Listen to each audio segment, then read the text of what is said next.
गुरु से बड़ा कोई नहीं। एक गाय घास चरने के लिए एक जंगल में चली गई। शाम ढलने के करीब थी। उसने देखा कि एक बाघ उसकी तरफ दबे पांव बढ़ रहा है। वह डर के मारे इधर उधर भागने लगी। वह बाघ भी उसके पीछे दौड़ने लगा। दौड़ते हुए गाय को सामने एक तालाब दिखाई दिया। घबराई हुई गाय उस तालाब के अंदर घुस गई।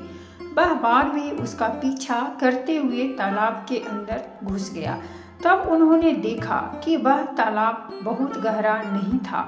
उसमें पानी कम था और वह कीचड़ से भरा हुआ था।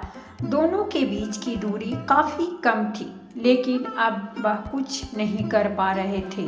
वह गाय उस कीचड़ के अंदर धीरे धीरे धंसने लगी। वह बाघ भी उसके पास होते हुए भी उसे पकड़ नहीं सका। वह धीरे धीरे कीचड़ के अंदर धंसने लगा। दोनों ही करीब करीब गले तक उस कीचड़ के अंदर फंस गए। दोनों हिल भी नहीं पा रहे थे।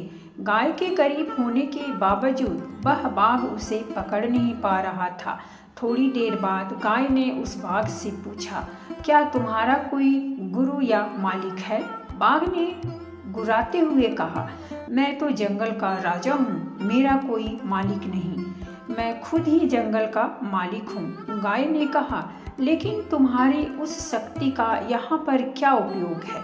उस बाघ ने कहा, तुम भी तो फंस गई हो और मरने के करीब हो। तुम्हारी भी तो हालात मेरे जैसी ही हैं। गाय ने मुस्कुराते हुए कहा, बिल्कुल नहीं। मेरा मालिक जब शाम को घर आएगा और मुझे वहाँ पर नहीं पाएगा तो वह ढूंढते हुए यहाँ जरूर आएगा और मुझे इस कीचड़ से निकाल कर अपने घर ले जाएगा।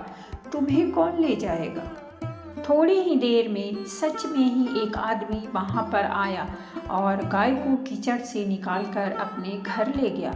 जाते समय गाय और उसका मालिक दोनों एक दूसरे की तरफ कृतज्ञतापूर्वक देख रहे थे। वे चाहते हुए भी उसे बाघ को कीचड़ से नहीं निकाल सकते थे, क्योंकि उनकी जान के लिए वह खतरा था। गाय समर्पित हृदय का प्रतीक और बाघ अहंकारी मन का होता है। मालिक ईश्वर का प्रतीक होता है। कीचड़ यह संसार है और यह संघर्ष अस्तित्व की लड़ाई है। तो दोस्तों, ये थी हमारी आज की कहानी। अगर कहानी अच्छी लगी हो तो प्लीज़ हमारे चैनल को सब्सक्राइब कीजिए, वीडियो को लाइक और शेयर जरूर कीजिए। कहानी सुनने के लिए बहुत बहुत धन्यवाद। मिलते हैं हमें नई कहानी के साथ।